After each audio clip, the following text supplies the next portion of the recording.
Welcome back, Flyers nitty-gritty fans, to Getting Gritty with It with your host, Yariv, Wolok, my partner in crime, as always, Vasili, Gianarakos, my friend. How you doing? Doing well, Yariv. We're kind of playing on the road today. I'm in a different location here, Yeah. but we're still getting the episode out, and we're still going to talk some Flyers hockey, so it's going to be a fun one. Yeah. And I'm excited just to go over some of the topics. I mean, after the shootout win last night, there's a lot to discuss. And just, I think over the first 24 games here, if you just look at the sample size, which we're going to get into, there's a lot of different things to really point out this season in comparison to past seasons at the same time. So I think it's a good conversation. And yeah, it's going to be a fun one. How you doing, man? Yeah, no, I love it. Yeah, dude, we got a lot of good stuff to talk about.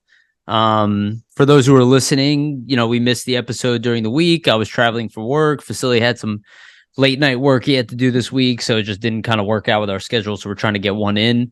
We'll still be doing the weekly episode in a couple days here. We're going to be recording with Steve Cornianos. That's going to be all podcast or all prospects, probably the entire thing through. I'm sure we'll talk a little bit Flyers here, but probably just Metro Division in general as well. But, talk full prospect, breakdown. So really excited about that. But yeah, we got a good lineup, dude. Before we get started, just want to remind everybody, please like, subscribe, hit the bell for notifications if you want to be notified when episodes come out, so you know when they come out randomly like this one. You'll get the update immediately. And also, remember to follow us on iTunes and Spotify and give us a rating on iTunes. All that stuff is tremendously helpful to us. So thank you so much. And also just a reminder to order Jim Steaks from DoorDash. Jim Steaks, our sponsor, 4th and South, Philadelphia. Go get yourself a cheesesteak. All right. Let's get into it, Vasili. We got some good topics here. So we've gone, about a quarter through the season. Well, more than a quarter through the season already. The Flyers are 12, 10, and 2. And the question is, what is this team? For those who have been following along for a while, they're pretty much what we told you guys they would be, a bubble playoff team. Right now, they are tied in points with the Washington Capitals and the New York Islanders with 26 points. They're sitting right outside the wild card spot, but again, tied in points for it. And they're right in that mix with a good amount of teams. And I think that we've seen a lot of what they can do. We've seen some of their shortcomings, but, overall, my sentiment, I'll let you break it down first, Vasili. I'll react to you. But, this team is not the same team as last year. The injuries have not decimated this team. And this is kind of what we were saying last year. They wouldn't have finished 7th worst in the league in record if they weren't missing such a significant part of their lineup. And now, the Torts effect is really coming into effect.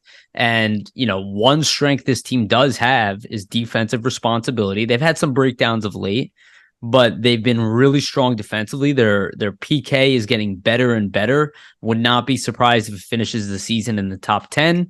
They have another shorthanded goal the other night against the Penguins, a huge goal by Scott Lawton. And they're just an exciting team. You can really see how this team is building on something. And we talked about it, and this is a huge part of the rebuild. It's not the only part of the rebuild, but their process and the way they play is a huge part of it.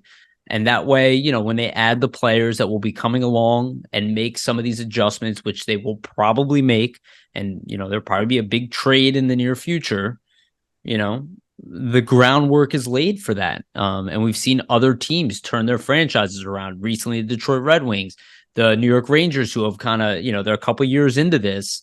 There are other teams who have kind of rebuilt their teams this way. And I think the Flyers are on track for that. Silly. What do you think, man? What are your thoughts about the team, where they are right now, where they're going? And do you feel like the 24 game mark has given you an adequate view of what you were looking for, how to judge this team? Yeah, I think it's just a good sample size to draw from. You're essentially a quarter way through. So the team just played enough games where you can look at what they've done in these games and concretely say, okay, this is what they've been doing. This is what they've consistently been doing. This is kind of what they are here. So like we said earlier in the off season, before the season began, we did expect them to be a bubble playoff team as long as they stayed healthy. And so far, so good. There hasn't been really anything that's set them back so far, just aside from maybe the Rasmus Ristolainen injury. But even him coming back, you can see an added level of depth to the lineup here. But I think the main thing really to point out so far in the 24 games is just continuing to play this same style. Like we saw the team come out and play this aggressive, high volume shooting style to begin the season. And after 10, 15 games or so, everybody kind of said, well, we have to wait and see if the team can continue to play in this way, continue to play in this manner and still be effective. And that's something, that you can look at and say, okay, fair enough. We can wait here. But after the 24 games, I think it's safe to say that this is the way the team is going to continue to play, and it's what they're looking to do. And I think John Tortorella's sentiments from some press conferences this past week only further cements that. If you look at just the Flyers style of play this season, just much more aggressive in all facets of the ice. They're just looking to attack the puck a lot quicker and just make plays a lot quicker than they were last season. So that begins from their defensive zone, right? Like the defensemen are really looking for outlet passes to spring their forwards up ice.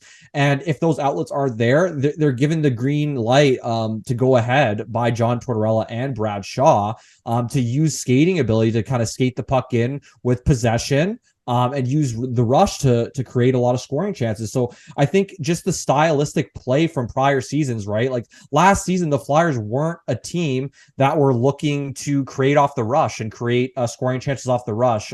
So Mike Kelly, he put a great stat out earlier this week that kind of breaks that down, just and how the Flyers pressure the puck with their defensive zone and neutral zone play, just how they're aggressive on the other teams. The other team has the puck and they're kind of jumping up and trying to pressure them so the Flyers can try to get the puck back quickly and then turn it around quickly for offensive chances. So through this point last season, the Flyers ranked near the bottom of the league in producing rush chances and rush goals. They had the second worst rush differential.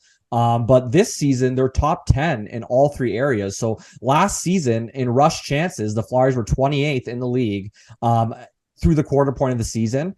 In rush goal differential, they were or rush goals, they were 32nd in the league, and in rush goal differential, they were 31st in the league. This season, 24 games through, they're fourth in rush chances, third in rush goals, and eighth in rush goal differential. So it just shows stylistically the team is using the rush to create a lot more goals, and just the aggression in general. Like you see defensemen on the blue line surfing the blue line, trying to anticipate pinches and keep plays alive, keep pucks alive, so the Flyers can continue to forecheck and use that aggressive forecheck to create offensive opportunities. And you could tell, the team is not backing away from playing this style. So this is really who they are at this point. And I think John Tortorella kind of leaning into that in press conferences, saying, well, we want the team to play aggressively. We want the team to continue to play this way, even though there might be mistakes. Like we saw, in the New Jersey game with just some certain defensemen pinching up, forwards not coming back on the back check. That's something that's going to have to be readdressed throughout the season, because there's going to be times where there will be mistakes when you're playing an aggressive style, but it seems as though the coaching staff is willing to trade those mistakes for the offense that comes with it. And I think it's a breath of fresh air, just because you haven't seen the Flyers really play in an aggressive manner in this way so far. And I think it shows that they are gearing up for adding more high-end talent down the line here with this type of style, because it is a style you would play with the more talented lineup, like adding a Michkov, Gauthier, even free agents. What do you think, just in terms of the style of play here, you're even kind of the change up from the past few seasons? Do you think that is directly leading to some of the success, just with some of the younger guys who can play this type of style? Yeah, no, I think, there's definitely been a change in style. I think they've also been able to adapt Tortorella's system a lot better. And the fact that they're out shooting their opponent on a regular basis, I think, is a huge sign in the right direction. Like, getting shots on net was incredibly difficult. I would say even when you see the Flyers didn't play their best hockey, they kind of fell back into that kind of mentality where they weren't getting shots on net. They weren't really, they weren't connecting on rushes. And I think we see a lot less of that this season. At times where they've struggled, I've kind of gotten frustrated a little bit, because I'm like, I felt like they were moving away from what made them so strong this year. And I feel like that's what Tortorella refers to a lot of times. But then when they kind of, they rebound quickly, they're definitely a resilient group. And we'll talk about that in the next topic, but they're definitely a resilient group this year, whether they have comeback wins or not. They're never out of games. It's very rare that they're getting blown out of a game. It's happened a couple times this year. It really feels like they are, their record, their position in the NHL is about right? They're middle of the pack. That means they can beat the worst teams in the league and they can challenge the best teams in the league, right? They're not one of the best teams in the league, but their process is showing that they can battle back. I really like what I've seen from them, and I think they've done it full team effort so far. I'd love to see a little more consistency from a top line. We might be seeing more of that. We'll talk about that in the topics ahead. But that's really what I want to see is kind of like, the goal scoring from the power play really catch up to the way the team is playing at 5-on-5 and playing on the PK, because I feel like that has really been the big separator for this team. The fact that they haven't been able to contribute on the power play on a regular basis is what has left them into a, slightly above 500 record, where if you look at their power play, if they were able to even be halfway effective, which is what we were talking about, we didn't need them to be a top 10 power play in the league. We needed 15 to 20, right? And they're capable of that. But the fact that they've been much worse than that this year, I think they probably have left, 4 or 5 points on the table already this year. And that would put them into a definitive playoff spot. And again, it's one of those things where it's a team that wins by committee, just like the Kraken did the year before.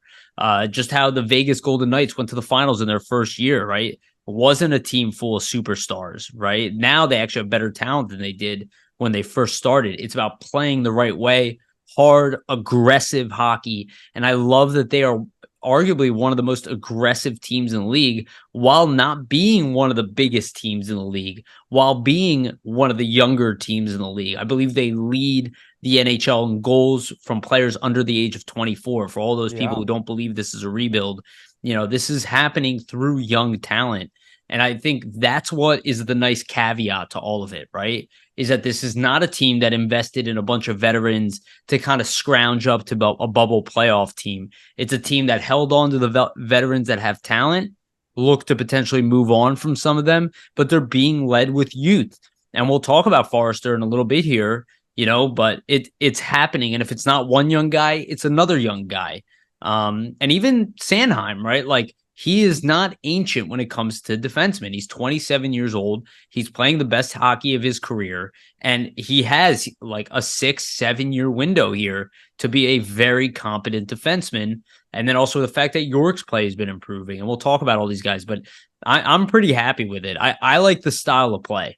The team has an identity, right? And something we talked about for so long. I think we started seeing signs of that identity last year, very inconsistent, right? We kind of go on win streaks and then collapse. I don't think we're going to see any of that this year. I think you might see 2-3 game losing streaks, something like that, but then you'll see it paired with a couple wins, 3 wins in a row. That's what they've done so far. And I think you nailed it. I think this time period we've seen is a great indication of what this team is. And personally, I think because they're being led by youth, it could actually improve. They could actually be better than what we think. Like, that playoff spot is absolutely real. And that's what we talked about quite a bit, is we might have to change our trade deadline philosophy.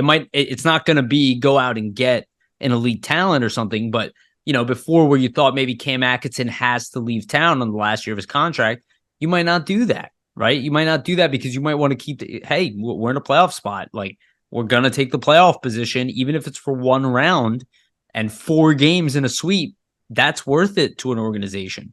So I think it's a great sign. I think their identity is great. And I think the NHL recognizes that the Flyers have an identity. I don't think it's just here. And you can hear the way the announcers talk about it. They know what is going on with the Flyers now.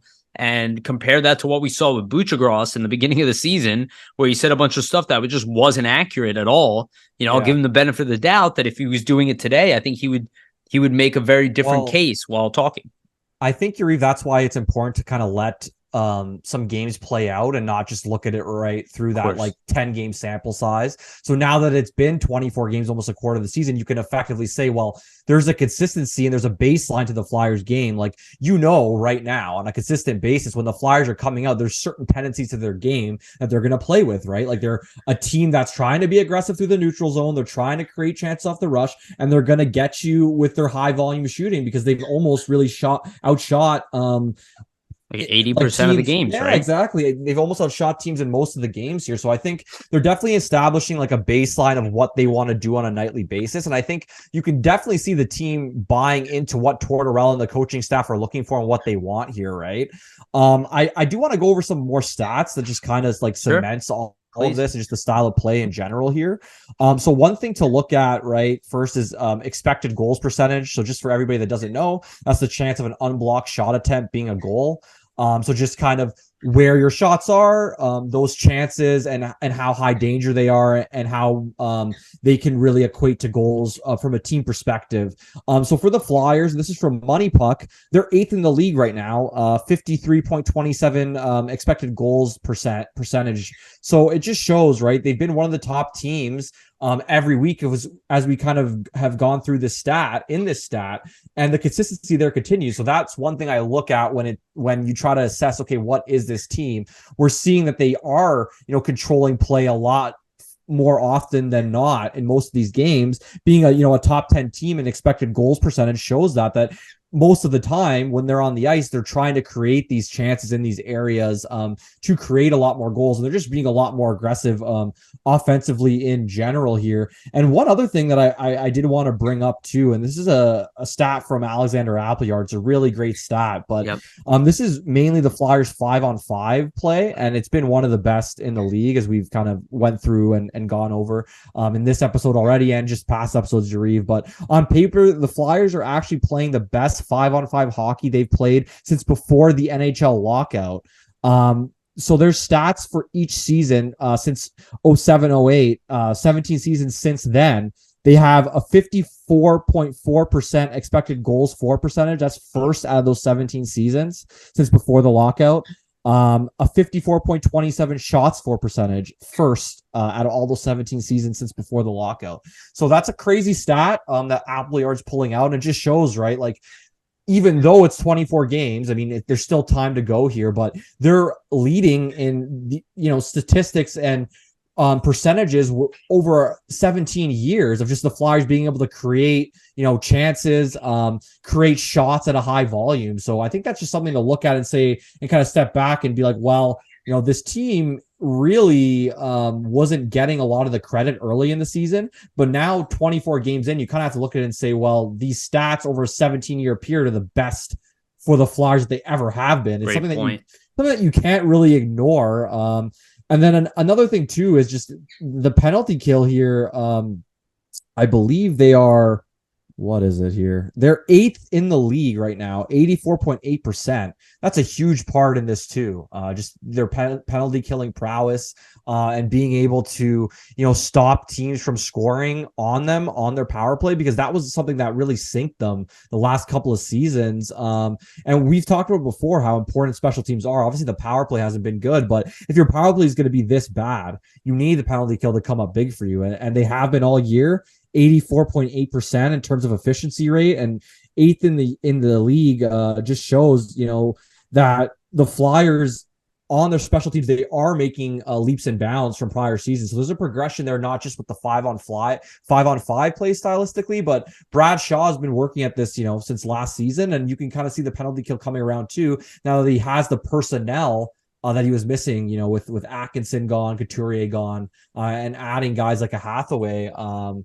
So I think just overall, right, through 24 games, I think it's something that the Flyers are, a middle of the road team, a bubble playoff team, but it's definitely not bottom 5 of the league that was kind of being anticipated to start the season. And I think now that you're into this 24 game sample size, you can effectively say they're going to be in the mix for the playoffs here on out, through the remainder of the season.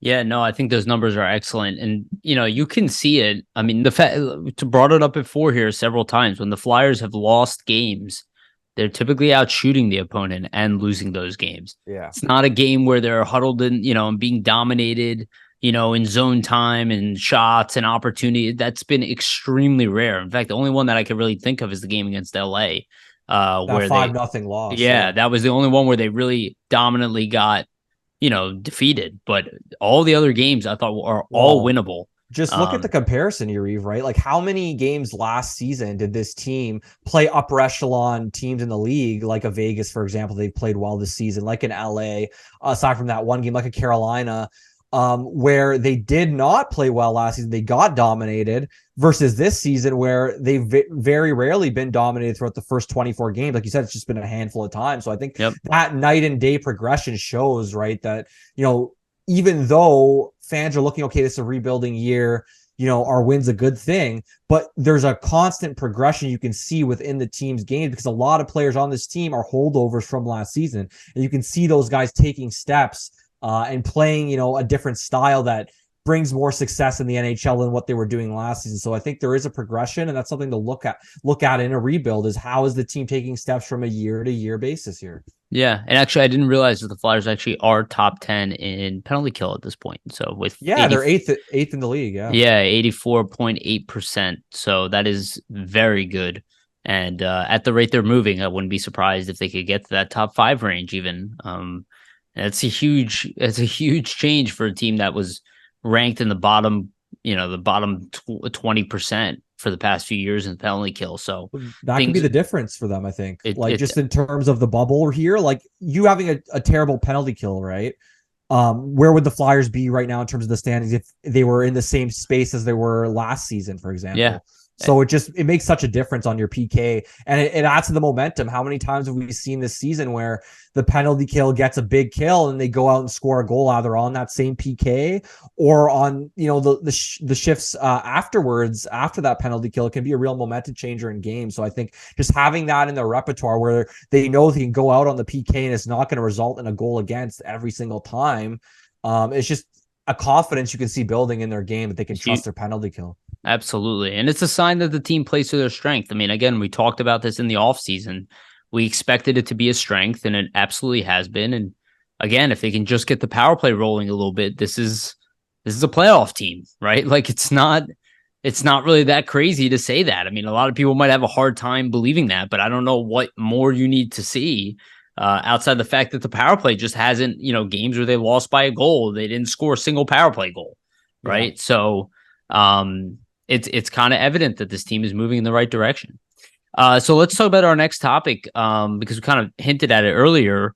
An issue that has been there for the Flyers is that when they've scored first, they've been dominant. When the opponent has scored first, they have not been able to muster, I guess enough offense really to come back in those games. And, probably the difference of how their opponent plays them, having a lead versus, playing with the lead or being down. But the Flyers did manage to get finally their first comeback win against rival Pittsburgh Penguins. That game started off so boring. It definitely became a vastly more interesting game. The first 35 minutes was a snooze fest in terms of low event hockey, just which is so weird for a Flyers Penguins game. Which, by the way, felt like you were playing a Western Conference team almost. But the Flyers did have a great fight back win. They went down 2-1, and I think going down 2-1 last year against the Pens, the Flyers realistically probably lose that game. And this time it was their PK again, which again changed the momentum of the game. Scott Lawton made a fantastic play, aggressively jumping on Malkin, taking the puck from him and beating the goalie. And, they even managed to take the lead after that. And then obviously they gave up that goal late, which, I felt it when they were sitting back a little bit, which again, this is what I was referring to earlier. When they don't play that style that makes them successful, they get bit for it immediately. But when they continue to stay aggressive and physical, they win games. And they really sat back a little bit there. And it was really because of failed clears, 2 failed clears in a row led to that, and obviously tired guys on the ice. So it shows how important those little details are.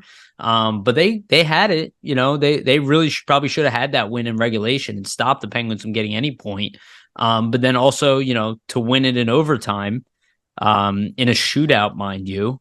And, we'll get into the goalies, but Sam Ersson, I wouldn't say he had a perfect game. I think he played very well. And Big I think he stops. played as well as you can play for giving up 3 goals in a game, and in the shootout, he was fantastic. Yeah, I think for that 4-3 win in the shootout, I mean, the first thing to point out, obviously, as you kind of mentioned, is there's not really much going on in the game until maybe 35 minutes and Chris Letang scores. Yeah. But that comes at 14:31 the second. So it's a bit of a snooze fest. And I think you have to give credit to the fact that the Flyers were able to pick it back up offensively after that happens, because sometimes as a team, you get scored on, it's kind of a 0-0 game. You can fall into a hole quickly if the other team kind of gets their offensive bearings and you don't. But the Flyers, they respond real quickly, like almost about 2 minutes afterwards, right? With Owen Tippett's goal to tie it up 1-1. And the same thing kind of occurs in the third period when Jake Gensel scores. Scott Lawton scores shorthanded about 5 minutes afterwards. So the Flyers aren't allowing a long period of time in this game for the Penguins to kind of establish themselves with the lead. And they're showing that resilience. So that's something, I mean, we saw the team kind of do last season. They did have a lot of resilience. They did have a lot of comeback wins. They were yet to kind of do that this season. So I was never kind of, or I never thought that the Flyers would be able to not come back essentially this season. I just thought, it's something you have to do once, and then that trait kind of re-shows itself in your game essentially. And that's what happens here. I think that'll continue to happen going forward. I mean, the Flyers show their resilience. Pittsburgh scores. Tippett is able to come back and score. Gensel scores. Lawton's able to come back and score. And then they take that momentum on, and Forster scores on the power play with just what a shot, right? Like the release is why they drafted him in the first round. We haven't seen the offense come, early this season, but that's 3 goals in the last 2 games for him. And he has a great outlet pass to Tippett for his breakaway goal in this game. So Forster's really coming around here, and that shot just to beat Jerry clean from that distance, top shelf like that, just shows he has a really great release. And even Tippett's goal was a really nice goal with the backhand on the breakaway. So the Flyers, with some nice goals in this one. Sam Ersson obviously is a big part in their win here. I mean, he makes a couple big saves in overtime, makes a couple big saves throughout the game. Primarily, right, that shootout save attempt on Sidney Crosby, coming down on you, one of the best players, over the last 20 years to make a save like that. The pressure's obviously on as a goalie, and he flashes that leather and kind of leaves the glove out there for the swim against Crosby, and shows the confidence. But it's something great to see, right? A young goalie confident against one of the best players in the world. That's what you need in that position to be successful. And the Flyers winning, 2 shootouts already this season. Ersson, Ersson with 2 shootouts. He's 7 for 7 on shootout attempts this season. That's something that you don't haven't seen from the Flyers, I think, over a handful of years at this point. So I think it's something for Flyers fans definitely to get excited about. But the Flyers in this one, I mean, they get their first really comeback win in the season. And another theme again here is they're able to outshoot the opponent, right? They have 34 shots to 32. They outshoot the Penguins almost in every period here. Outshoot them 7-3 in the first, 15-8 in the second, and then they get outshot 15-11 in the third. And that's likely because the Penguins are kind of pouring the shots on at the end of the game there, trying to tie things up. But for the Flyers to kind of finish off the comeback, get a big win against the rival, a division rival nonetheless, you can't really ask for anything more here. And I think it's almost building blocks following up from the prior New Jersey game, right? Where they are able to come back and they lose right off the bat in overtime, but it's almost like the Flyers built to this first comeback win here, right? Their prior game against New Jersey, they're able to get 2 goals in a short amount of time in the third period, tie it up. They can't pull it off, but then in this game, they're able to, tie it up after going down a couple times, and they're able to stick with it and get the goal. Or get the win. So I think for the Flyers, it's a big character win to build on, and they go right into Pittsburgh on Tuesday, looking to follow it up. But for the Flyers, they continue, like I said, to use that aggressive style of play. And like you brought up, Yariv, right? When they take the foot off the gas pedal and they don't pressure Pittsburgh, that's when they get in trouble. So I think that's where the Flyers are going to look to work on things, right? When they have the lead, how do we continue to pressure effectively, but not be too aggressive where we're giving up like the odd man rushes against that kind of burns them. So that's the fine line they're going to continue to work through, but it's a young team, and Tortorella and his staff, I mean, are continuing to build the team up and work through those issues. So there's definitely a lot to like from the Pittsburgh game. I think it's great that they can get their first comeback win and they can kind of build on these situations in the future. When they are down, they know, okay, we can draw from that experience and kind of use that to come back in games in the future. Yeah, yeah, well said.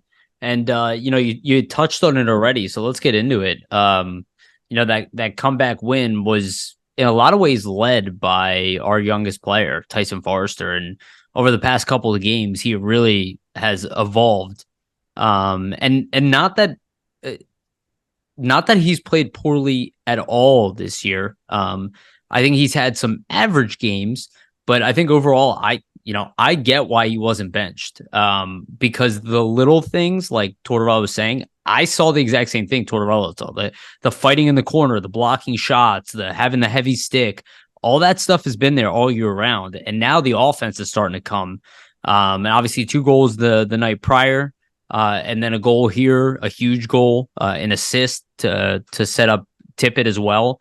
So he was obviously a big part of the offense against the Penguins. And, credit to John Tortorella. Everybody keeps freaking out about not playing young guys and all that. And you're like ignoring all the young guys that he is playing and then focusing on the one young guy that is being benched. But like he's rotating young guys nonstop through this lineup. Young guys are still 22, 23, 24. I don't know why this misconception continues to go, but you will not find hockey people who say otherwise. Like, I don't know. Again, I don't understand how this trend started on Twitter where people think anybody above the age of 23 is a veteran. That didn't exist watching hockey all throughout my teens and my early 20s. That's like a new age thing where if you're above 24 years old, you're a fully developed veteran. Well, it's the league's gotten younger, Yariv. That's what people just automatically think. Yeah, it's gotten younger by 1 year on average. And the reality is, like, he is stuck with Tyson Forrester through all of his offensive struggles. Now, I did think at one point, hey, let's put him on the third line to get him going, but not that, he just he doesn't belong there. We talked about him potentially being a top line player playing with Couturier and Konecny to begin with in the offseason. So I do see that compliment. And now that it's rolling, it's working really well. And I think it can work even better. And maybe there'll be different variations of that. Maybe TK moves off and they put somebody else there, and get TK going more at 5-on-5, or, they can try other combinations. But Tyson Forrester really is becoming into a player where you're like, now I get why they picked him where they did. Now I see how this guy will fit in fantastic, for the next 10 years in this organization with guys like Cutter Gauthier and Mitch Cobb coming in and the young guys we have here. The way he's playing right now, again, you got to put, 3, 4, 5 years on top of it. He looks like a leader in the making by his play on the ice. Again, I don't know his personality as well as some of the other guys because he's so net new to this, NHL crop. But overall, I mean, as far as the way he plays on a nightly basis, I mean, it's everything. You understand why Tortorella really likes him. He's got all of the things that you want outside of, pure speed. He's got all the things that you want really from a forward with the speed or with the size, the strength, the sense, the shot, right? All those S's that they talk about all the time. He has all of that stuff. And while his production isn't sky high right now, I wouldn't be surprised if it continues to go up throughout his entire early career until the point where he maybe is even a point per game player in the NHL because of the little things he does right. I think his value will continue to go up, and I wouldn't be surprised if he's even a guy who can kill penalties on a regular basis in the future. I'm just really impressed with what we've seen from him, and with Brink having his awesome spurt in the beginning, and still having some good moments here and there and still doing the nice stuff that he's capable of doing. And, Forrester was a little quieter. It's nice to see we got 2 rookies who are able to score on a competitive level. And you could see, that the Flyers rookie crop really is significant this year. And Ersan is included in that too. And Zamula is included in that. And, we'll talk a little bit about prospects and, Phantoms players, but this is what we needed to see from this guy. And I think we're seeing it. And I think we're going to see more goal scoring now moving forward. It'll probably come in spurts like most goal scorers, but I think we're going to see more of it. Yeah, I think for Forster, obviously people were concerned just because the scoring wasn't coming. And notoriously, you're a first round pick. What do people expect from you, right? To score. Yeah. All right. And they saw his production at the AHL level last season. And what was he doing? He was scoring. And he came up to the NHL and, 7 points in 8 games, he was scoring. So to see him go for that long of a period, firstly, without getting an NHL goal again, and then really just producing any offense, people were concerned by that. But you have to understand, right, that he came into the league last season kind of in a groove, finding his game. In a new season, every player has to go through things like find their game in that season, find the rhythm. I just think when you look at it, like he's a rookie, it's a new league for him. It's a new every night challenge. It's going to take some time to adjust to, okay, what can I do at the NHL level that I was doing at the AHL that was bringing me success? What can't I do? And there's a distinction between those things. And I think he was learning and working through that. But during that time, those details of his game were not being lost, right? And I think that's where you see, and that's why you look at it and Tortorella says, well, I'm not going to bring this guy out because even though he's not scoring, he's doing all these little things that are required of you defensively and just even in the offensive zone in terms of puck battles, winning battles on the boards to be successful at the NHL level. So how am I going to actively, demote a guy, bench a guy, send a guy to the AHL who isn't really doing anything wrong? He just hasn't found his scoring touch. And I think that's just due to understanding, okay, where can I go on the ice in the NHL to, bring myself success from an offensive standpoint? I think Forster's starting to figure that out, and he's starting to get confident as any goal scorer would as he begins to score goals here. And I think when you look at it, right, and what made it not such a panic thing for me is he's winning those board battles, winning those puck battles, things like that. And if he wasn't doing that, you would look at it and say, okay, now I see what people are saying that, okay, he's having no effect. But you know how important it is for you to be in the offensive zone and be able to win a puck battle, be able to control that possession for your forecheck. And that's what the Flyers are trying to do, right? Aggressive forecheck, and use that to create chances. And he's been a valuable member of that first line in terms of doing that. Like there's a rare occasions, I would say, this season so far where he's on a puck battle and actively losing that. Like he's usually coming out winning the puck battle. Very true. And keeping possession for the team. And that's a big thing in terms of maintaining, the offensive pressure on a defense consistently. And that's what you have to do to be an effective member of a line. So he was doing all of that. And I think the coach notices that. So he's saying, okay, this is going to come for this kid. He has the shot. He's going to get a goal and it's going to start rolling. And that's kind of what we're seeing. And you see him take the patience with that wrist shot yesterday on the power play.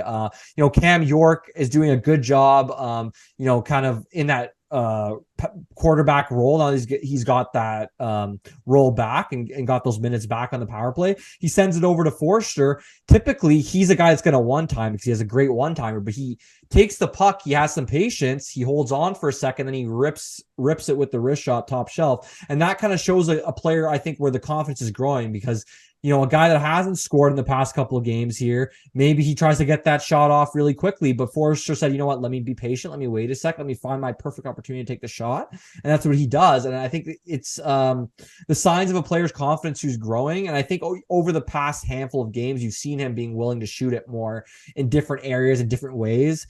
And that's a sign of a player's confidence kind of growing due to the fact that he's beginning to find his offensive production at the NHL level. You can really see the fact that his confidence is growing and he's becoming more willing to shoot the puck. And that's what he's been known to do, right? Being a volume shooter, a guy who shoots it a lot because he has a great shot. So that's great for the Flyers that he's finding that shot. And I kind of can see that continuing here over the next stretch. I mean, he's playing with the two best players on the team in Couturier and Konechny. So it's a great opportunity for him to find himself at the NHL level offensively now. Not have to worry, so much about defense, even though he's playing defensively really well too. So it's great signs for a guy who started off slowly and now you're seeing it all come together, right? And you do understand why John Tortorella kept him in because those defensive aspects were getting stronger and stronger as the games went along. So, yeah, well said. And so another guy who's been getting stronger as time goes on is Cam York. He wasn't getting much power play time. Now he's getting power play time. The Flyers had a big power play goal. He had an assist. He's been putting up more points of late. Just really But again, I don't think he's been bad defensively at all this year. At any point, I think it's the offense that kind of dried up a little bit at Playing times. against top lines, too. Yeah, again, exactly. Playing against top competition, playing along Travis Sanheim, and that has continued. And I thought at one point maybe that would change. Looks like I was wrong. And it looks like this probably will be the top pairing the entire season. I don't see a reason for them to move off of it, considering York is starting to get going here.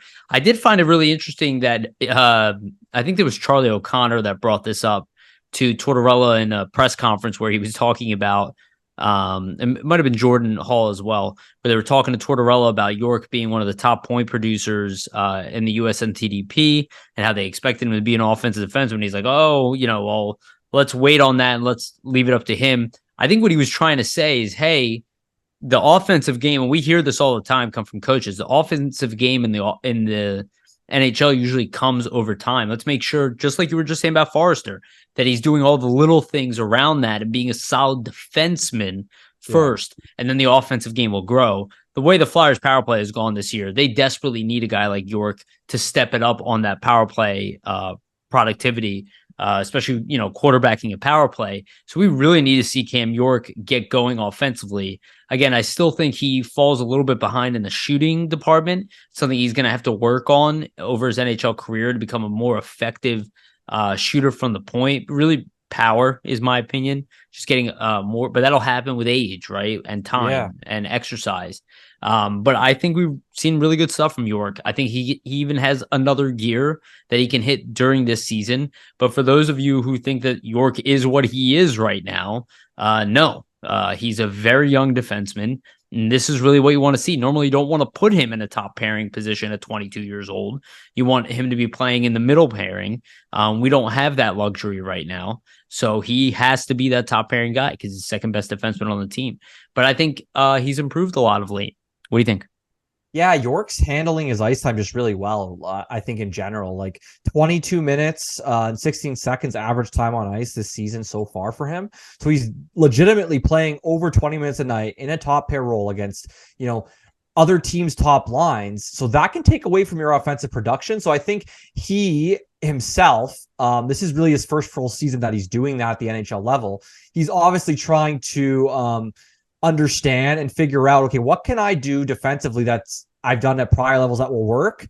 And, do I need to adjust anything? And I think that all comes with time. So you're not going to see him, really be so aggressive offensively because he first and foremost has to worry about, well, I'm playing these top lines every night. I need to make sure I do not get, blasted in my own end. And that kind of comes first as a defenseman here. And I mean, he is 22 years old. You just got to think about it. Look back to Travis Sanheim as a 22-year-old.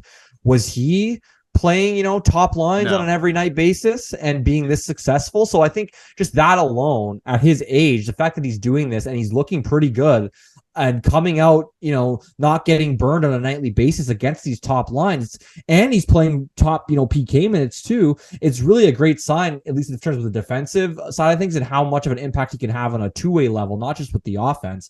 And I think now it's a great time to work that power play time back into it. And it's great that they put him back on the top unit here because you're seeing him be successful defensively in his own end. And now let's see what he can do and if he can add the offense as well.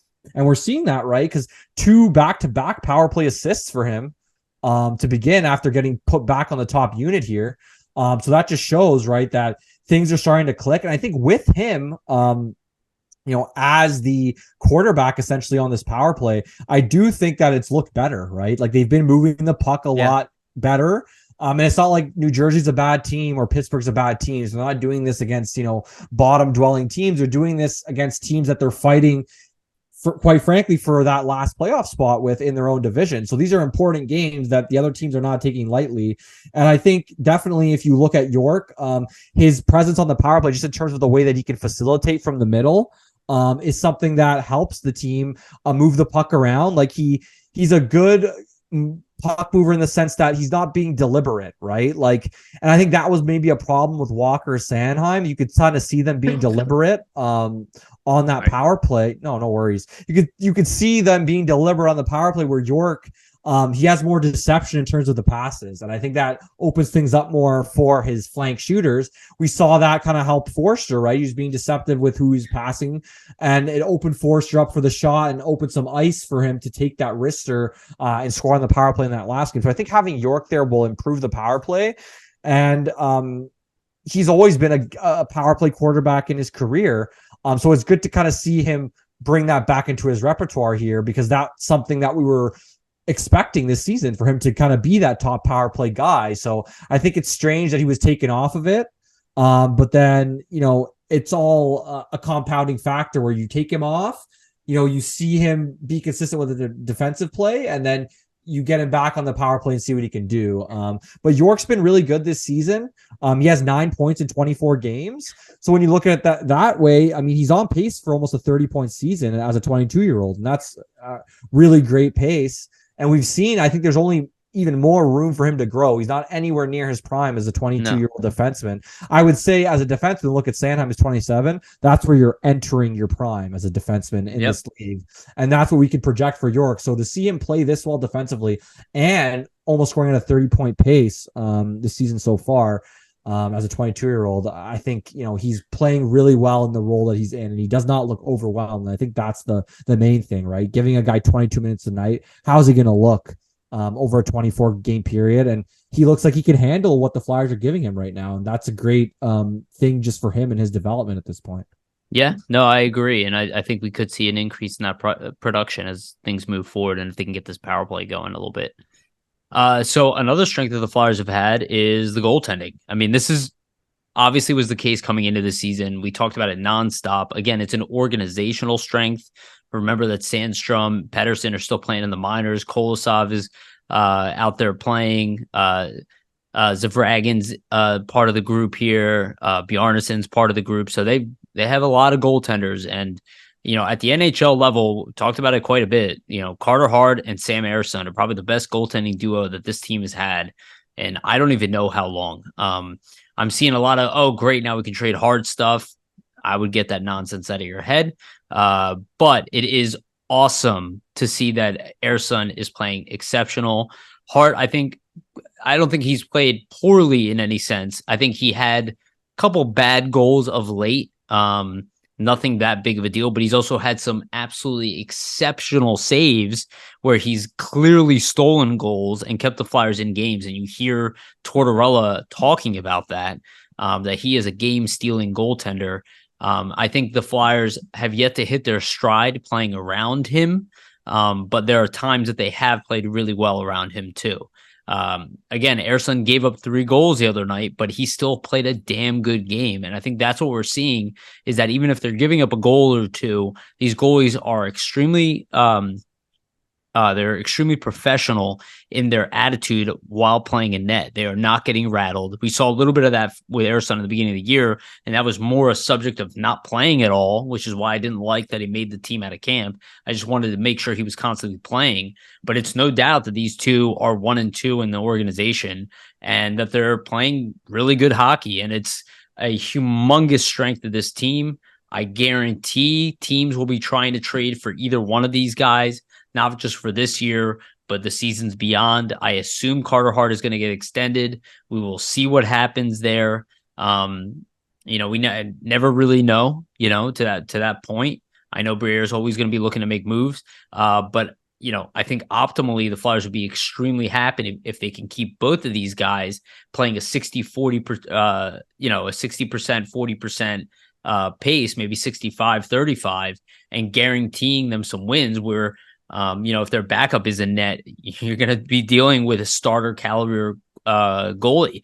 At least if you could do it for a couple of years, that's a humongous strength. But Ersson's been really good of late. Carter Hart is what he is. In my opinion, he's still a top 10 goaltender in the NHL. And I just think it's, it's great to see. I really have no problem with it at all. I think from what I can tell, a lot of the people in the city aren't used to having that. So they think because they have another good goalie, it's time to ship the other one out. And that is not, no. You hold on to your best players in the way that it can fit under the cap. Right now, we have no cap issues. If you want to jump and think you're going to get some kind of look, if you get offered a superstar for Carter Hart, you got to consider it. But if you're being offered a couple second-round picks, a first-round pick, late in the first round for Hart, those aren't guaranteed, right? That's what I mean. They don't guarantee anything. These are not tempting offers at all for a player of this caliber. So, I just love having two great goaltenders. Like every single game, regardless of who's in net, I'm not worried, and that's really what you want to see. You want two good goalies, not one, two. It's hilarious. More. Go ahead. I was gonna say it's hilarious, Yariv, because you stated, with the Flyers and the situation they're in, and Hart and Urson, you're not worried with either of them in net. And I was gonna start off kind of replying to this topic, just saying, when was the last time you had two goalies in net for the Flyers where you didn't have to worry about who's in net really, or like, oh no, the backup's in or something? And that's really what it's been for the Flyers for the last 20 years, right? Like they would have starters when the backup would be in. Usually they wouldn't be that great. Yeah. And they would suffer for it. And the Flyers are in a situation right now where I think no matter who's in for them and playing, it doesn't matter what team, their goalies are giving them a chance to win on a consistent basis. And they're making the key stops at key points. And I think a lot of the times, even with prior goalies, even like a Brian Elliott, right? Like Elliott was good. He made some, really nice stops, big saves, but there would be times where the Flyers needed a save and they let that weak one in, and it would really change the course of a game. And I think for these two goalies, at least what I've seen lately, especially out of Urson and Hart throughout the whole season, they're not letting in these back-breaking goals that are really sinking the team at really inopportune moments, right? And times where the momentum's going to completely turn on its head if you let a goal in at this specific moment in the game. So I think it's just timely saves for them, making the key stops that you need to make as a goaltender so your team can continually stay in a game or have the chance to win a game. I think that's been few and far between for the Flyers over the last 20 years with their goaltending situation. It always seemed to be, the Flyers goaltenders were giving up back-breaking goals at really bad times, soft goals at really bad times. And with both of these goalies, soft goals are typically not happening. It's really a rarity, I would say. I mean, Urson starts the season off with, a couple clunkers, but since November 1st, Urson has not been in a game where he's giving up more than 3 goals. And you look at that and you say, if your goalie is only giving up 3 goals a game consistently here, that's going to give your team a pretty solid opportunity to win on a nightly basis, right? And the same thing with Hart. There hasn't been a lot of games where he's giving up 4 or 5 goals, and the team's really having to outscore their troubles or outscore their goaltending woes. And I think that would be a big problem for the Flyers of the past, where they would have to outscore these goaltending woes and defensive troubles, and that would kind of sink them because there's only so much you can do if your goalie's giving up 4 to 5 goals every single night versus 2 to 3, which that's when you look at Hart and Urson here, that's what they're giving up more consistently. They're having those 2 to 3 goal a night performances versus the 4 to 5. And that when you're doing that as a goaltender, you're giving your team a lot bigger opportunity to win. And obviously Hart's the clear-cut number one. He just the difficulty of saves that he makes sometimes and makes them look easy. Like I think insane, it's well said. Yep. Right? Like he'll make a really hard save that another goalie would have to make a diving save, a really athletic save, and Hart's just in such good position in terms of what he's doing with his technique as a goalie. He makes it look easy, and I think that is what propels him into that upper echelon top 10 goalie in the league. Whereas Urson, he's not there yet. He has stuff to prove, like we've seen, right? Like it's only a 24 game sample size for goalies. You need kind of years at a time to be okay, we've seen goalies in the past have a great year and then fall off the face of the earth. So I think for Urson, he still needs to consistently prove it over a little bit of time here in terms of the next couple of seasons. But he's showing himself that, he can be relied upon. Obviously a different game than Hart. He's more athletic. He's kind of more unpredictable just in terms of the way he plays and his style and technique. But you can be successful with that. I mean, just look at Jonathan Quick, right? So it's good for the Flyers to be in this position because they have the ability down the line to use this to their advantage and deal from a position of strength here if they need to. So I just think with the goaltending, it's something that this team hasn't seen for years. And it's something that they should use to their advantage going forward as, they get into contender status in the next 3 to 4 seasons here, because there's nothing wrong with having 2 good goalies you can rely on. Injuries always happen. You've seen teams in the past where, a goalie gets injured and that ruins their whole season. You don't Yeah. want to be in that situation, and the Flyers are not in that situation with the goaltending depth they have right now. So Yeah, no, 100%. It's a position most teams in the league wish they were in. yeah. Um, yeah. So, real quick before we continue, just remind everybody, please like and subscribe. Again, hit the notification bell for notifications, and follow us on iTunes and Spotify. Give us a rating as well. It'd be a humongous help for us. So somebody who's, let's say, struggling, but really just offensively. I don't think he's played poor defensively. But Cam Atkinson, he came in so red hot to start the year, which a lot of times you see from guys who haven't played in a while, but he hasn't scored in the last 10 games. It's noticeable a little bit. He's still being put in positions to succeed, I will say. But he doesn't look as sharp as he did. Now we have to remember he missed an entire season, so it's not that crazy that he would hit kind of a lull in the middle of that season, but it is somewhat concerning. And it does make you think that, if his role is being diminished on this team, if he's not producing and Tyson Forrester is taking that spot, he might find his way out the door at some point this season if the Flyers get a really good offer for him. But I think it's temporary, and I expect that scoring to go back up eventually. Again, the team has kind of struggled to score a little bit here over the past, I don't know, 7-8 games in comparison to how they were playing earlier in the season. So I think it's more of a team struggle. Like Tippett's scoring went down again. Farabee hasn't scored in a little bit here. I think it's been happening kind of to more than just him. Again, Frost hasn't scored too much on the season. Cates is, obviously injured now. We'll talk about that, but there's been some scoring lulls in general, and even TK hasn't been scoring at the same pace. So I don't think he's the only one affected by it.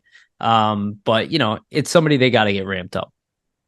Yeah, I think for Atkinson, and you look at it, I think the time off, you're seeing it kind of set in now. It's almost like a shot of adrenaline, right? Like he came back so excited for the season to begin. So he's amped up, kind of playing his best. And now that you're kind of getting into not mid-season, but close to that, you're seeing the struggles kind of come out and the consistency. And it might be hard for him to get to that level on a nightly basis after missing so much time, right? Like he hasn't scored in 10 games, but he still does have 8 goals this season and is on pace to get a 20-goal season. Yeah. So you got to look at it from that perspective, right? If there was more consistency here, he might almost be at like 13, 14 goals if he kind of kept that pace up. So he's still not having a bad season for his talent level and kind of what he is now as a 35-year-old like player. Like, what are you looking for Cam Atkinson? Probably 20 goals, around 50 points. He's still kind of on that pace, but it's something you have to look at as the team kind of gets younger and they're looking to contend more down the line. I mean, he's making $5.85 million. Is that somebody potentially this offseason you look at and say, well, we have young guys, especially on the wing, they're so deep. Does it make sense to free that $5.85 million up and maybe allocate that to the defense, or try to bring in like a big center, right? Or something like that. So I think there's options the Flyers can explore with Atkinson. And I think definitely if you're looking just at veteran guys that they might try to move to get more playing time for some younger guys, because you look at a Joel Farabee, who we've talked about ad nauseum at this point, right? Where he's top 5 almost in a sense, in terms of 5 on 5 points per 60 in the league here. Why wouldn't they look to maybe move Atkinson and then get him more ice time and allocate that money somewhere else, right? So I think it's something the Flyers will definitely look at. But I think Atkinson, just with the way he's playing, it might not be too difficult to move him, if he's continuing to get that 20-goal season out of him. And if you could eat some salary too, he could be a guy you could trade and get some assets back. So overall, I think it's a win-win. Even if you see him start to slow down a little bit, you can always move on from him, and you're, you have the depth of that wing position there. So yeah, no, well said. The other guy who's coming back from injury, who missed 2 seasons, Sean Couturier, he'd be even more expected to struggle. And I think we both agree that we still have not even seen Couturier at 100% and ramped up to his actual capabilities. But again, he's having a large impact in every game. You see Tortorella trying to convince himself to diminish his ice time a little bit. And he just can't, just because he's so good at every single aspect of the game. But I think Couturier has been highly effective this season in the NHL. He obviously had that big shootout goal the other night that kind of took the Flyers into victory. He's had some big goals this year. His faceoffs are struggling this year in comparison to the past. And I think second half of this season, probably beyond the 40 game mark, we're going to see probably closer to the real Couturier than we've seen in the first half of this season. But we're seeing more and more signs of it, more signs of the agility, the aggressiveness. He had 7 shots on goal the other night. I just think he is, becoming the player we remember him to be. And it's easy to look at a guy in the early part of the year and be like, oh, well, this is Sean Couturier, and ignore the fact that he missed 2 years of hockey. I think for a guy who missed 2 years of hockey, it just shows a testament to his actual elite nature. Yeah, exactly. Like, I think just with what Couturier does and what he brings, he's elite in that two-way aspect of I can affect the game in the defensive realm of things, and I can affect the game offensively as well. And there's not too many people that can affect both areas of the game as effectively that he can in the NHL right now. And it just shows, right? Like, you missed 2 years, man, of NHL hockey, and the league's getting faster every year now.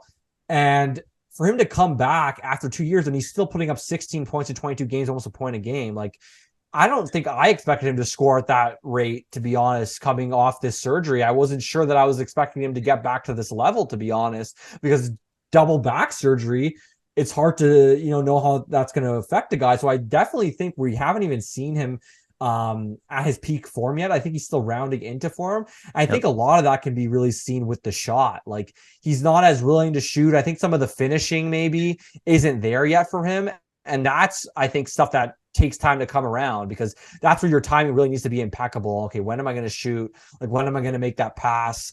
Those offensive instincts where you really have to be kind of on it to have those chances benefit the team, right? And kind of come to fruition and be able to score on those types of chances. So I think we're seeing that come around.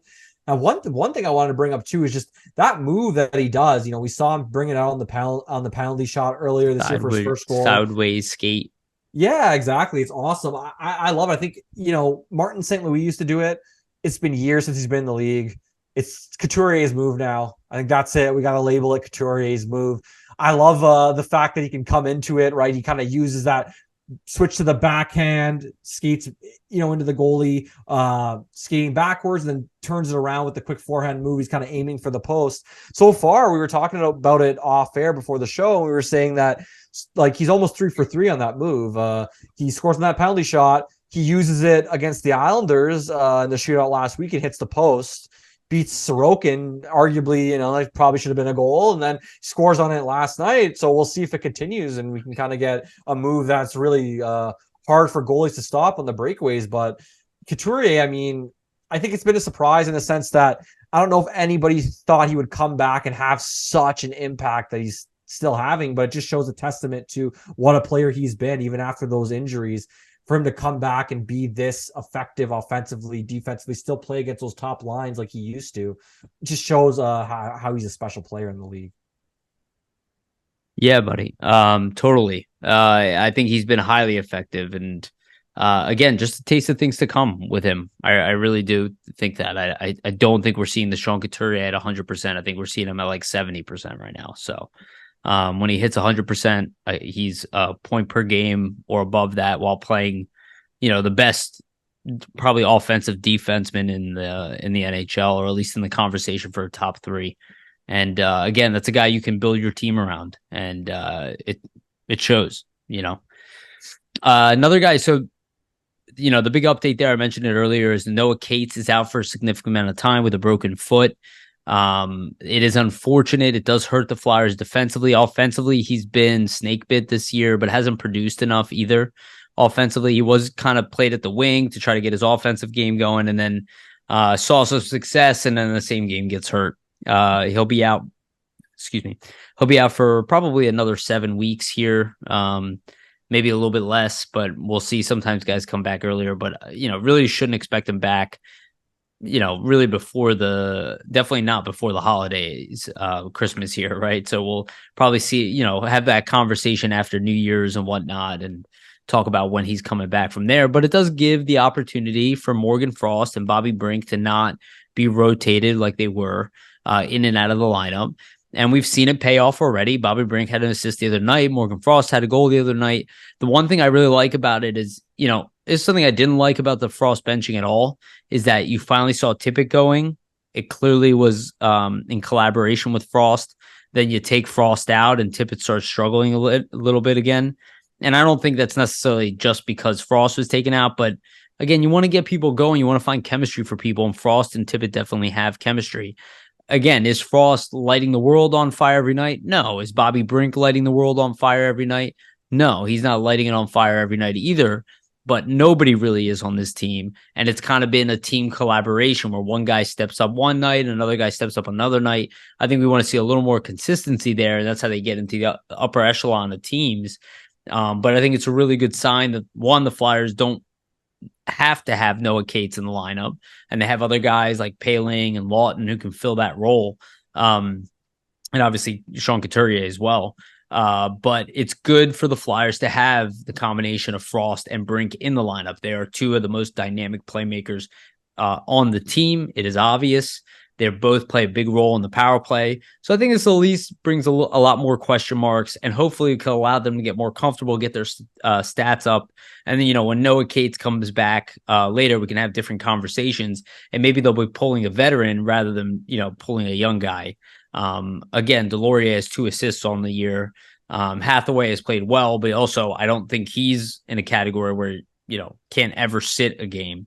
I'd like to see the Flyers move more towards that direction of maybe benching the same way they treat Mark Stahl, maybe treat some of the other veterans on this team, Delorier being one of them, where, we have guys on this team that are physical, not in the same way Delorier is, but you want to have that full offensive lineup in there and offensive capability. So I think having them in is a big strength for the Flyers, especially a team heavy on two-way players. That having those two dynamic guys in the lineup, I think, is a big strength.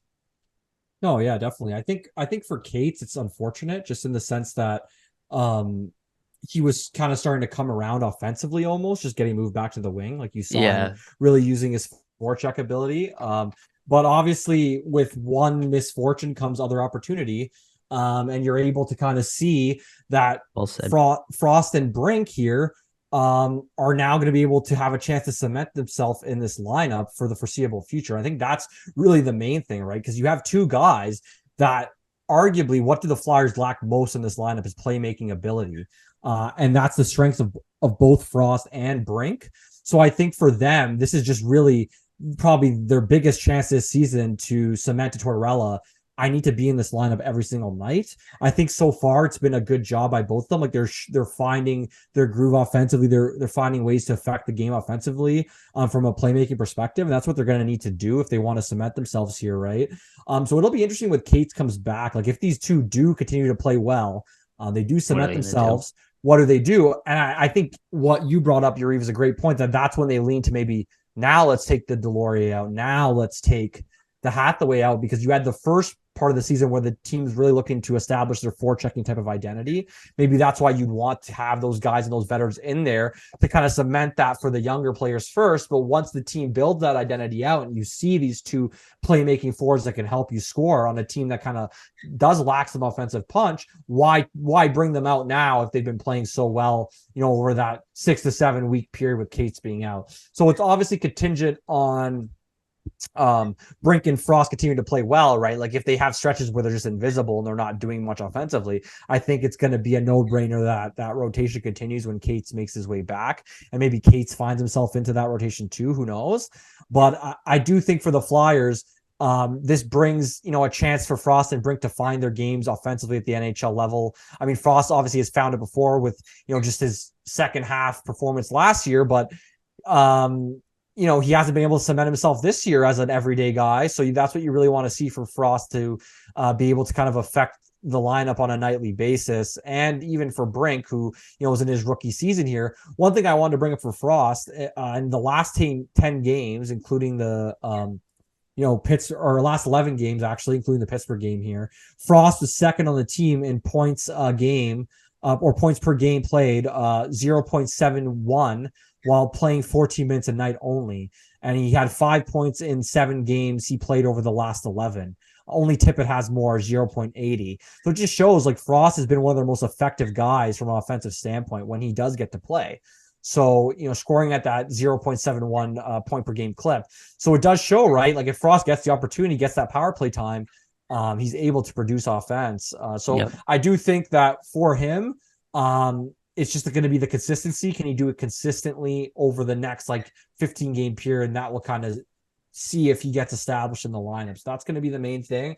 But I do think it's not a coincidence, right? Like he comes back in the lineup, gets put on the power play. You see the power play look better in terms of the puck moving ability, things like that. I think that you can attribute that to even Brink and York as well. You add three guys that can both all move the puck pretty efficiently, and you put them on the power play and actually give them a chance there consistently. And the power play suddenly, you're scoring 3 goals in the last 2 games here. I don't think that is something that you can look at and say, well, is that a coincidence? Probably not, right? You're giving 3 guys that know how to pass the puck a chance, and they're being effective in that role. Yeah, totally. And we'll touch on the defense here before we get to the Phantoms and the prospects. So Rasmus Ristolainen has been back for about 4 games. Stahl back a little bit even prior to that, but Risto has been definitely a welcome contributor back to the team. Again, we talked about how this team was missing size, especially on the back end. These are guys who are 6'3" and 6. I think Risto's 6'5" actually, and Stahl is I think 6'4". So 2 really big bodies. I don't expect too much from Stahl this year, though. I think he struggled at times, but I do think there are times where his veteran mentality has definitely helped, where somebody like Zamula, is prone to a little more mistakes, and Stahl keeps things really simple. But Rasmus Ristolainen, again, was out for a significant amount of time, didn't really get to play in the preseason much, didn't really get to play at the beginning of the season at all. And now I think we're seeing, him kind of working back into NHL form. I expect his role with the team to kind of elevate. Now, Sean Walker and Nick Seeler have made that less imminent, just because you don't need to drag him in there. But you can even see the way Tortorella is talking about Risto, that he's here, he's playing well. He was surprised on how well he's been playing after missing so much time. I think it's going to take a little bit more time to get Risto up to speed to where the rest of the team is. But I do expect his role to increase. And the physicality that he's shown early on in the season is very much welcome. It's something this team, again, it needs to be a strength of theirs. And he is somebody that's one of the biggest parts of his game. So welcome back, Rasmus Ristolainen. You were definitely missed. And I think over time, we're going to see him contribute more and more as the season rolls on. And he's a guy that this team kind of needs. They don't really have that stay-at-home, big-body defenseman beyond him, especially one that's going to be here for a while. But I think he's been pretty good so far in early showing. I think he can be a lot better than what he's shown though so far. Yeah, I agree. I mean, Ristolainen, I think for the Flyers, and just in what they're trying to do defensively and how they're trying to kill plays, he's a big part of that. And you can obviously see that in terms of boar battles, winning those boar battles, killing plays initially, not having him did affect them defensively. So I think the fact he's back in the lineup here, just a big body, right? Like when he gets to those boar battles, you see him win them kind of outright. There's no question of who's coming away with the puck. It's Ristolainen, and that can be a real benefit for you in your defensive zone because it's easier for you to clear that puck out, move the puck up ice and try to play that aggressive style that they're looking to play. And Risto can really help with that just because he has the ability to kill plays on the boards as he does. I think just with him, obviously there's some offense to be desired because there is more offense to his game, but that'll come kind of as he works his way back into it, right? Because it's hard for a player to jump right back in and kind of get into the style of play that he's going to play. I think the first thing for Risto is not make those big glaring mistakes in his game. And we haven't seen that thus far. So I think as he gets more comfortable in the defensive aspect, kind of reacclimating himself to the game here and the speed of it. You're going to see that offense come as well because we saw that last season, right? As the defensive game kind of picked up and it was more established for him, he was adding more offense to his game too. But I think for the Flyers, just the depth factor, right? You don't have to have, even though Belpedio played well, you don't have to have a guy like that who's been mainly an AHL guy most of his career kind of draw into your lineup here. and you could have a rotation of a Ristolainen who's a bona fide NHL player. Mark Stahl has been a bona fide NHL guy for the last 15 seasons here, and Zamula, a guy you're trying to establish as a bona fide NHL guy. So I just think those three as options at the bottom of your lineup here with a Sealer and a Walker. I think there's just a lot more depth, obviously, with Ristolainen back in the lineup, and he hasn't had any glaring errors or anything like that to start so far. So it's been a good play from him. Yeah, and I think he didn't really have that last year either, so it's kind of continuing where he left off. All right, let's get into our Phantoms update. So right now, actually, that's why I kept looking at my phone. I was following the Phantoms game here. They did actually just lose to Providence 3-2. They've been up and down so far in the season. They're kind of in that bubble playoff race. We were hoping they'd be a little bit better at this point, but one shining bright spot, we brought it up already, is Samu Tuomala. He is right now playing as one of the top rookies in the AHL. He's near a point per game. 5 goals, 13 assists in 20 games so far in the season. And what a turnaround for Tuomala, a guy who was not on anybody's radar, who's now outpacing what Elliot Denoyer was doing. He's kind of putting up a similar season to what Tyson Forrester was doing at the same age, maybe not in the goal scoring department, but definitely in the contributing offensively with, just his overall play. A guy who stuck it at camp longer than people thought.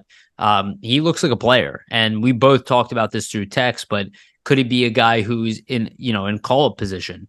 I do want to have a caveat that Allison had 2 points the other night. He's starting to ramp his game up a little bit.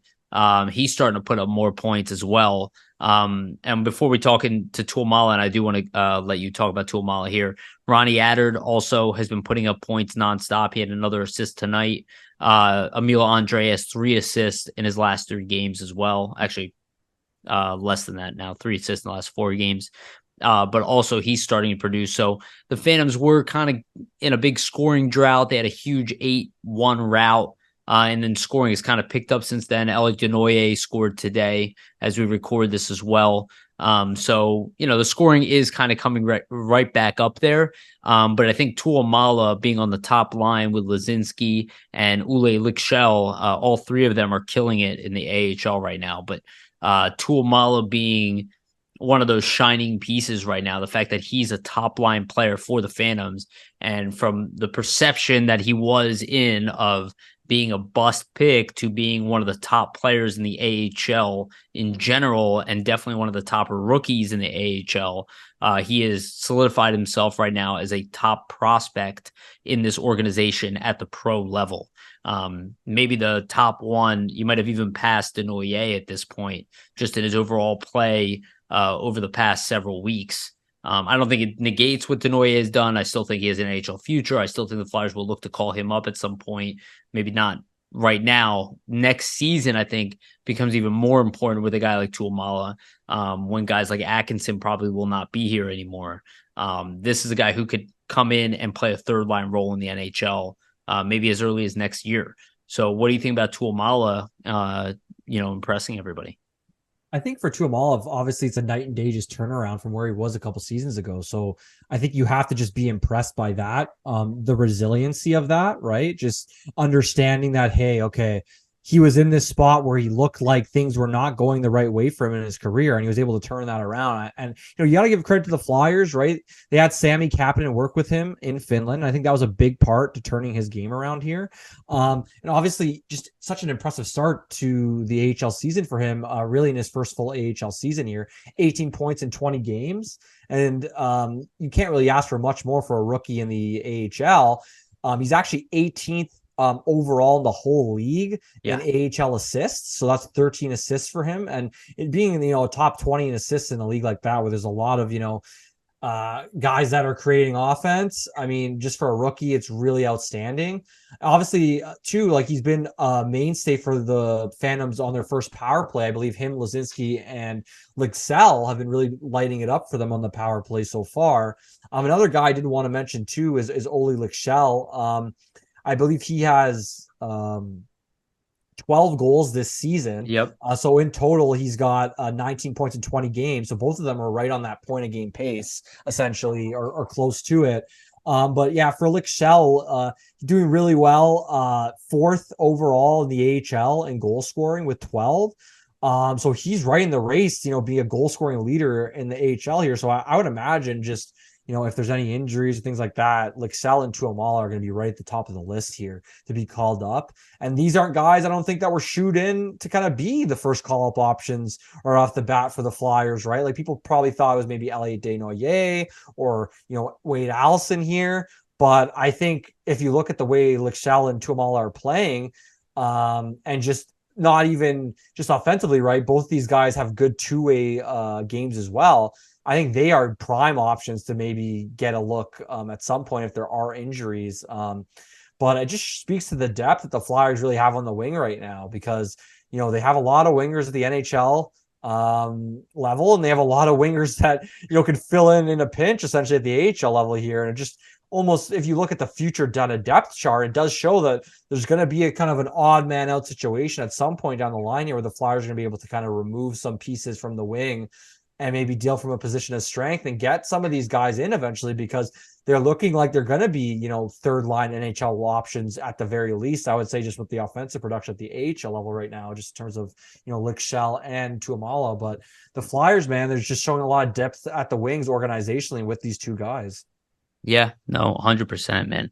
I'm very excited about Tuamala. He is, after seeing his speed too. Yeah, after seeing him play earlier this year, my excitement of him has ramped up considerably. So yeah. I'm very excited about him.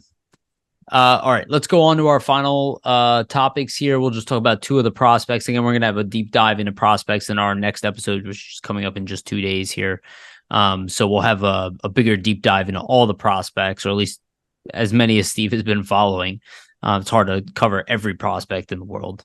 But let's get into the Mad Russian himself, which seems to be the new nickname. I don't know if it's the most appropriate nickname for him, but Matvei Michkov has been labeled the Mad Russian by John Tortorella, who I want to point out, Tortorella didn't know York's production in the USNTDP. He doesn't know what any of these guys have done. But he knows about Michkov. You can tell that there is a ton of attention being brought to this kid, and as he should be. If you guys are following Alexander Appleyard, he is doing a phenomenal job breaking down stats, like Vasili brought up his stats earlier. I mean, Michkov is, and I saw people questioning this, I'm not saying he is generational. I'm saying he's on a generational pace. So the same way people get excited about Bedard, I don't understand why there is a caveat for Michkov. Again, he is exceeding the production of all of the Russian stars prior to him. So take the evidence for what you will, take it with a hint of salt, sure, but you could have done that with every one of the Russian prospects at that point, including Alexander Ovechkin, because he's outpacing them. And right now, this kid, John Tortorella also talked about the way Michkov plays and his aggressiveness in the offensive zone and how he wants this team to be ready for when Michkov comes here. And again, I also think that brings up the question of, will Michkov be here earlier than anticipated? We've been talking about for a while that every single offseason that will be reevaluated. And if they can bring him in over early, they're definitely going to try consistently. They have the money and the resources to do it. It's about finding a deal, an amicable deal to make that happen, right? They're not going to steal the kid over from Russia. But I think Matvei Michkov would want to come over here next year. But you can tell that Tortorella recognizes, hey, if I can add a guy like Michkov, and I guarantee he's aware of Gauthier as well, and I add these two young guys into the lineup, he's already enamored with Tyson Forrester. Imagine how he's going to treat Cutter Gauthier, a guy who does everything Forrester does better, in a lot of ways. And he's faster and a little bit bigger. And it's just like the combination of those two guys are really exciting. And I just think even Michkov's production, while I think he's at a 0.990 overall and a slightly above 9 point per game pace in the KHL, there are plenty. He had a primary assist that was waved off because the goal didn't count at the end the other night. Like, you watch some of the highlights he had, he could be over a point per game pace. Yeah. Like, if he was on a better team, he probably would be. he is just doing like he is so fast. He's so quick around the net. His move sets, his skill box is immense. I think he is probably the best prospect shooter not in the NHL. His release is so deceptive. That's why, like he literally can let it go essentially in a second and beat goalies. And it's a similar thing with Cutter Gauthier, right? Like both of their releases really, really good. Yeah. For Michkov, I mean, he's sick today. So as you're all listening to it, the Monday, it'll be the day before on the Sunday. So HC Sochi did play on the Sunday, but he was not in the lineup just for being sick. But in the last 12 games that he's played, he has 11 points. That's tops on his team. So it just shows, right? Like at a young age, he's outproducing all the other forwards on his team right now. Obviously, HC Sochi not the best team in the KHL or anything, but definitely it still shows that it's impressive, like for him to be leading his team, obviously in that regard.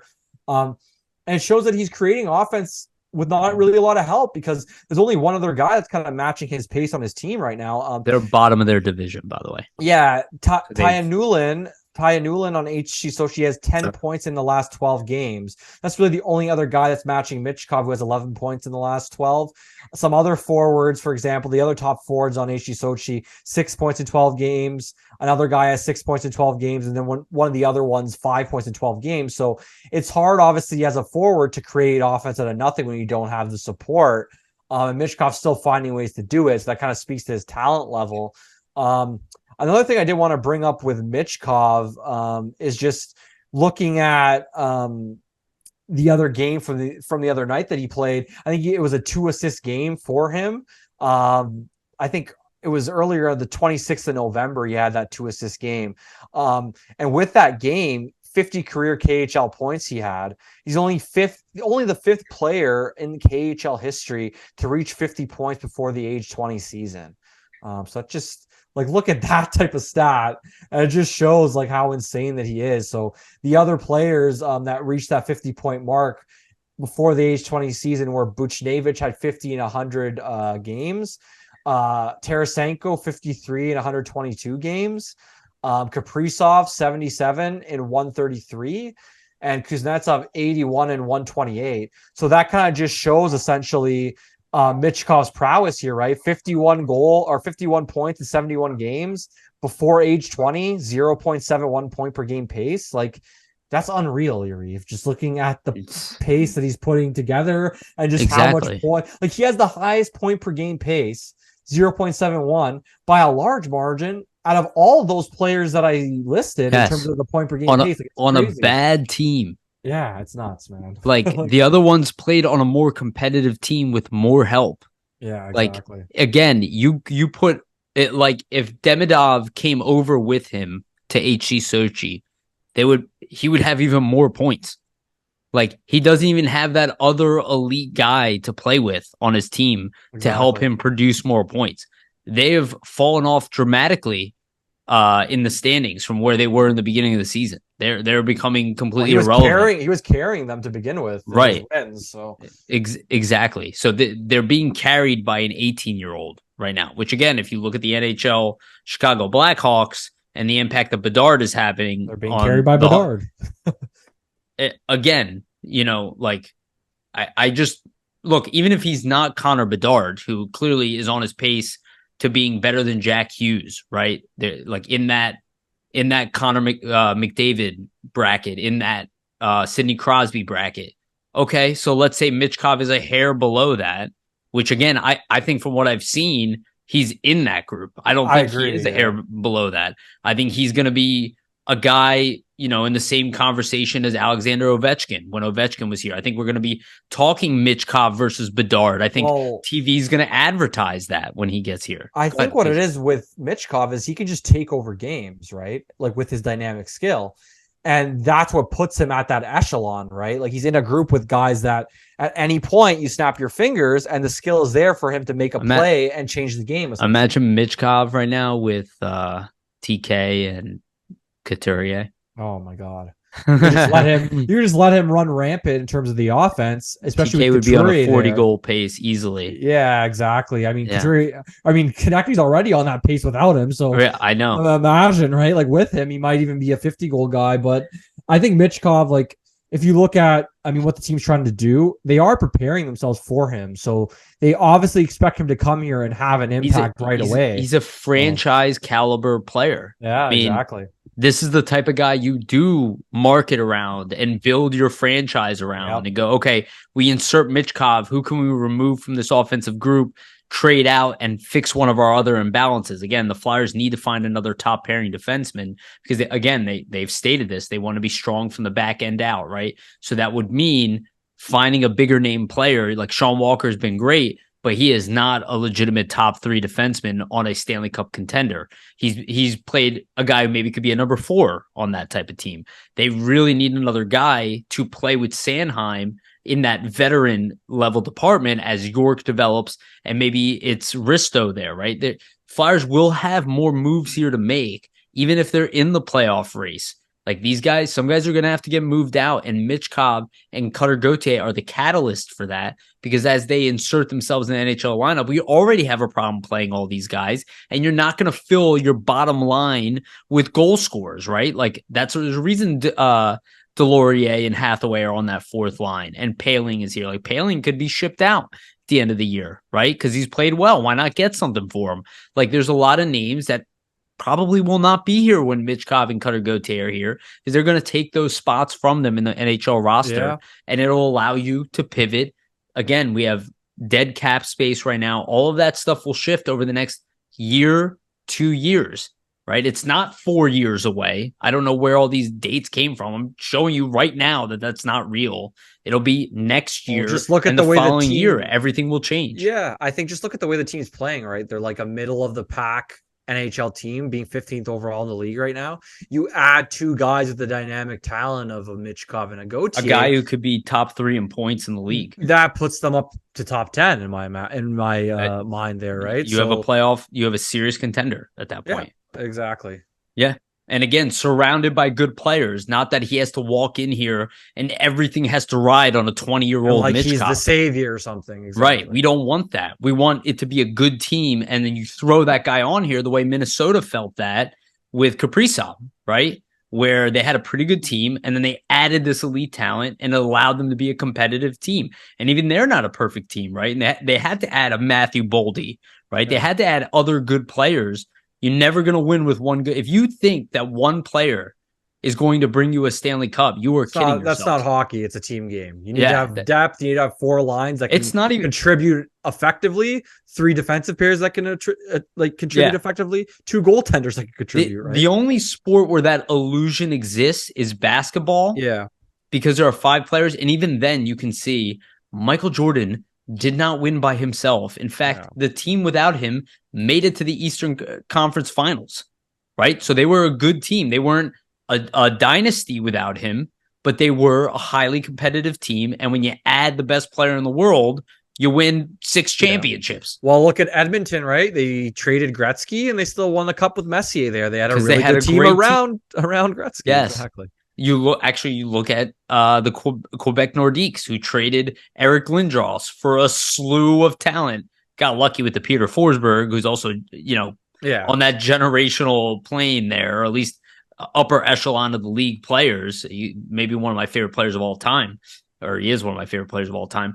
You put him on that team with the level of talent they had. They won by committee. Tampa Bay Lightning won by committee. Vegas won by committee. You need a team full of depth. Won by committee. The LA Kings won by committee. The Pittsburgh Penguins Boston won Bruins. by committee. The Boston Bruins. Like, you can literally go down the line to every single championship team. Talk about the only recipe to winning a championship is that your whole team has to be good. That's the recipe. I think Vegas is a clear-cut example of that. Just like, they didn't really have one guy that you look at. Oh, do they have?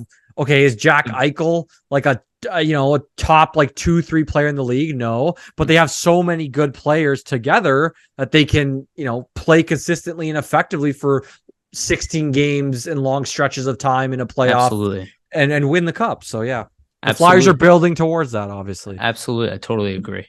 All right, and let's talk about our last player. That's Cutter Gauthier. He is still on an absolute tear. His goal scoring has slowed down a smidge. He has 12 goals in. It's like, how do you say he slowed down? He's got 12 goals in 16 games. That is that is second on the team. I'm sorry, first on the team. Again, his production really hasn't slowed down because he's starting to put up assists. He has 7 assists on the year, 19 points in 16 games. That's third best on the team.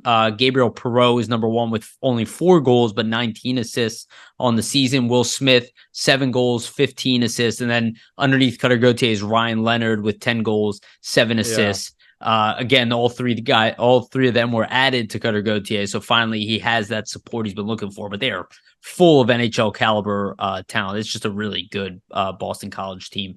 But Cutter Gauthier is on his way. In fact, I would say he's due for some goals here, so I would not be surprised if he scores his very next game. But it's exciting to think about that this guy will be here at the end of the year.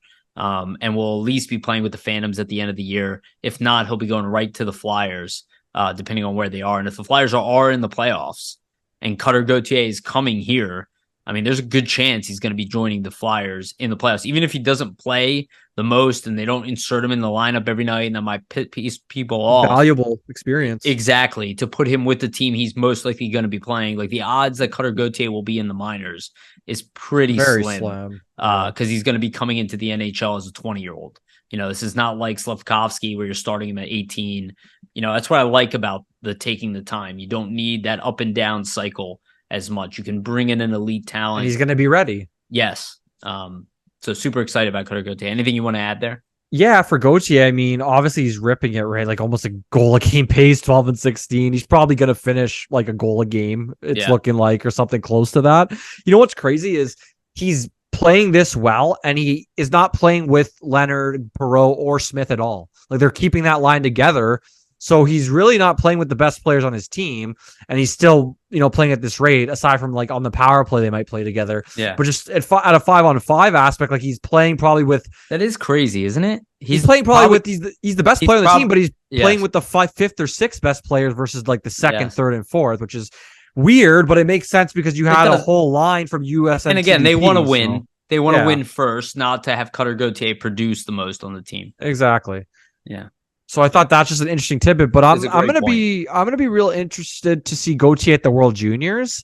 This will be his final World Juniors coming up here. That's gonna start. My guess, top line player. Yeah, exactly. Right. So I think this is one where like he played really well last season in the World Juniors and he was a point a game, but you didn't really see him take over and dominate. I expect that's what we're going to see from him in this one. Like you're going to see him taking over games and dominating games. And that's going to be kind of pointed out on the broadcast, things like that. He's going to probably be, if not USA's top guy, like one of their top guys. Yeah. And so I expect, I'm sorry, go ahead. I was just gonna say it'll be really interesting to see like what kind of goal scoring pace he has there. If he can bring USA into like a silver, gold, bronze conversation. I'd imagine they're gonna have a really good team. Just with obviously Will Smith, probably Perreault, and Leonard also joining him.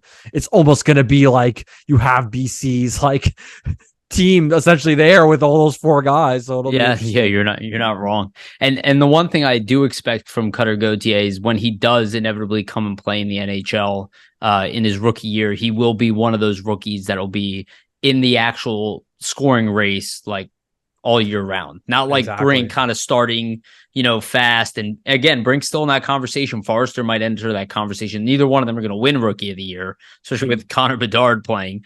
But he'll be in that conversation when he's here. This is the first time in a long time the Flyers are going to have an upper echelon rookie. Him and Michkov. And if that's what I was actually just about to say, and if Michkov happens to come here early and leave Russia early, and we get the both of them in a rookie year, which again, I would love to see that. But I think realistically, there's a good chance we'll see one and then the other the following year. But idea, that's not the worst thing. I mean, I want to see Michkov here. If you're a Flyers fan and Michkov and Gauthier are both coming over next season, I think you might as well place your bets for the Calder because it's pretty good odds, man. Yeah. Like, not gonna lie, you got two guys that I think Michkov. Probably, well, I think Craig Button said it right. Like he had a list of prospects, overall, not ones that are including ones in the NHL. Yeah, right? exactly. And they were 15th, I think, and 16th respectively on the list. And Button said that Gauthier and Michkov in his mind are the 2 best prospects not in the NHL right now. Wow. I missed that. Yeah, so just Missed that comment. Just that from a guy like Button to say that, that's a big deal. That is a really big deal. And like, if you have the Flyers bringing both guys in potentially next season, I mean, there's no guarantees, but what kind of additions are those to a team that's already looking like a bubble team? Like, I mean, that's, you can't ask for more, right? You see the impact Leo Carlson has had on his team. Adam Fantilli is obviously a great player, and I think Michkov is a step above both of those guys. So I think when Michkov enters the season, it's going to be the Matvei Michkov show, similar to when it was the Connor Bedard show, or when you first had Ovechkin come in and rock the world, and then had Sidney Crosby come in and rock. There's going to be eyes on it for sure. Yeah, and maybe there will be another elite prospect out there, but he's going to be in that conversation for sure. Top 3 rookies within the year, and one of those guys that you can build a franchise around. And again, I wouldn't be surprised if he even exceeds those expectations. I think he's just much better. And again, the Russia bias for Michkov, man. Yeah, the Russia bias is definitely there. Like, no way would a guy of that caliber been available to us in 7th. If he that's something. Well, I can't wait for our next episode with Steve coming up here. But that's definitely that's a question that I'm going to actually ask him. I think just in terms of like the draft coming up, like, do we think teams will make the same mistake with the Russians because they obviously fucked up with Michkov here? Are they going to make that same mistake? It'll be interesting. I think if I'm a team, I'm not doing that. I'm thinking, hey, like I want the talent. Well, right? In fairness, that we were like deep into the beginning of the war. We're now, exactly. Passed, and that's what I wonder. US, we don't even talk about the Ukrainian war anymore. Will time pass? With time passing, will that change things? I guess we'll see, right? Yeah, time will tell. All right, anything you want to leave people with? No, but there'll be an article paired with this,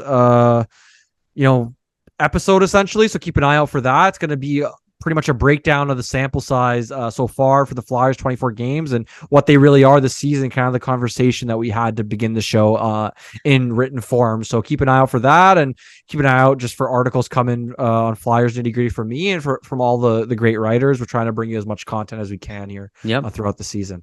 Awesome. All right. Again, thank you everybody for listening. Please like, subscribe. Shout out to our sponsor, Jim Steaks up 4th and South. Again, you can order them through DoorDash. Hit the notification bell for notifications. Follow us on iTunes and Spotify. Give us a rating on iTunes. You guys are awesome. Thank you all so much for listening to us all year round. Again, we're going to keep this going. We did miss a little bit of time, but you see we're trying to do supplementary episode here to add. So don't expect the content to stop. It's definitely not going to happen. We love you guys. Really, really appreciate all the support and all the comments and, all the tweets and ads and all that stuff. Thank you all so much. All right. We love you guys. And remember, always stay pretty.